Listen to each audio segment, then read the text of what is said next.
Rasululloh sollallohu alayhi vasallamning qalbi bu ummatni ana shu qiyomat kunida bo'ladigan holati bilan mashg'ul edi. Mana shu narsa haqida qayg'uradi Rasululloh sollallohu alayhi vasallam. Ana shu kunni tashvishi bo'lganligidan, ana shu kunni qayg'usi bo'lganligidan Rasululloh o'zini ijobat bo'ladigan duosini qiyomat kuniga olib qo'ydi. Mana bitta bashorat birodarlar siz bilan bizga. Bu hadis Imom Buxoriy va Muslimdan. Payg'ambarimiz aytadilar: "Inna likulli nabiyyin da'watan mustajabatan." Albatta har bir payg'ambarning ijobat bo'ladigan bir duosi bo'lgan, bitta. Boshqa duolar ham ijobat, lekin bir duosi bo'lganki, aniq ijobat bo'lgan.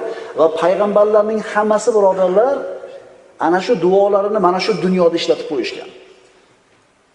Robbi la tazar alal ardi minal kafirina dayyara. Kimning duosi edi bu? Nuh alayhisalom Parvardigor yer yuzida bironta kofirda qolma deb duo qildi. Duosi ijobat bo'ldi. Suv bosdi, yer yuzida bironta kofir qolmadi. Faqat kemada Nuh alayhisalomga iymon keltirib chiqqanlargina omon qoldi. Ijobat bo'ldimi? Ijobat bo'ldi. Payg'ambarimiz aytayapti, meni ham shunaqa bitta duoyim bor. Qarang, qancha qiylandi, qancha mashaqqat chekdi. Eslaylar sirat darslarini. Toifga borib toshbo'ron bo'lib, xorlanib qaytib kelgan paytda ham ishlatmadi shu duosini. 10 yil Makkada aziyat, Makkada da'vat qilishida to'sib qo'yganida Toifga majbur chiqdi payg'ambarimiz. Toshbo'ron bo'lib qaytib keldi rahmatan lil alamin. Mana shunday bir alamzada bo'lib turgan paytda Jibril alayhisalom keldi payg'ambarimizga. "Ey Muhammad, Alloh sizga salom aytdi va men bilan tog' farishtalari keldi. Buyuring" dedi. Ikkita tog' orasiga aralashtirib tashlaymiz bu shaharni dedi. Kofirlarga qanaqa rahmat ko'rsatdi birodarlar. Shu yerda ham shu duosini ishlatgani yo'q. Kim o'yladi? Kim o'yladi? Siz bilan biz o'yladi. Dunyoyimizni o'yladimi? Yo'q. Abadiy yashaydigan oxiratni o'yladi. Biz o'ylaymizmi payg'ambarimiz sollallohu alayhi vasallam shunchalik?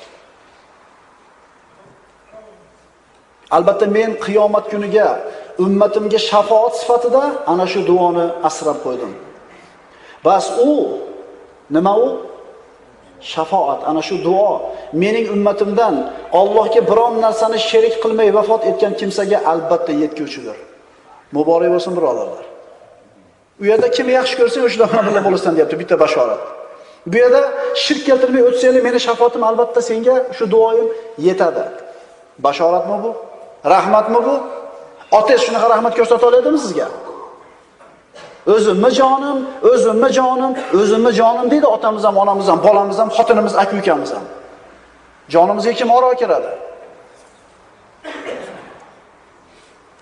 Endi kimdir o'ylashi mumkin. Ha, endi bu payg'ambarimizning bu duosi faqat taqvodor, ibodatdagi bir zo'r zohid bo'lgan musulmonlarga tegadi. Gunohkor, ma'siyatkorlarga yetmaydi. Gunohkor, xatokorlarga deyishi mumkin. Bu noto'g'ri. Bu noto'g'ri. Ayni mana shu gunohkorlarga yetadi bu shafaat. Payg'ambarimiz aytganlar. Imom Termiziy va Abu Dovuddan. Shafaati li ahli al-kaba'ir min ummati. Mening shafaatim ummatimning ahli kaboirlariga, gunoh kabiralarda qilganlariga yetadi meni shafaatim. Unda qo'rqmasdan katta gunohni qilsa bo'lar ekanda. Ammo odamiki bu shafaat kaboirlar, katta gunohni qilganlarga bo'lsa degan xulosaga borib qolmaydi akalar. Bu ruxsat emas bu. Bu payg'ambarimiz sollallohu alayhi vasallam hatto mana shunday bir gunohga botgan kishilarga ham rahim shafqati bor ekanligini ko'rsatish uchun aytiladi bu hadis. Bemalol qilinglar degani emas. Alloh saqlasin. Shafaat bor ekan deb turib zino qilayotganingizda ajal kelsa iymon ketdi. O'g'irlik qilayotganingizda, qotillik qilayotganingizda iymon chiqib turgan paytda iymon chiqib turadi bu paytda. Shu paytda o'lib qolsangiz nima bo'ladi? Shunaliga bu hadis gunoh qilishlikka ruxsat emas. Payg'ambarimizni rahmatini ko'rsatishlik uchun aytiladi bu hadis.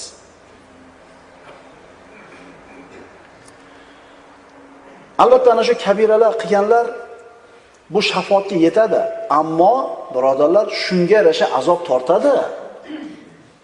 Bu qilgan gunohlari bejazo qolmaydi. Alloh taolo o'zi xohlaganchalik vaqt jahannamga solib azoblaydi bularni. u bir kunini, bir soniyasini ham havas qilish kerak emas, orzu qilish kerak emas o gunohlarni jazosini. Chunki jahannam azobi shunday bir azobki, dunyodagi hamma ko'rgan huzur halovatini bir lahzada esdan chiqargizib yuboradi. Imom Muslimdan keltirilgan hadis, payg'ambarimiz aytadilar: "Yu'ta bi an'ami ahli dunya min ahli an-nar yawmal qiyamati fa yusbaghu fin nari sibghatan."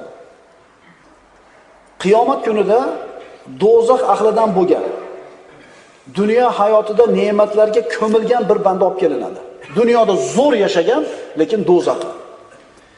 U jahannamga bir cho'ktirib olinadi, bir solib chiqariladi.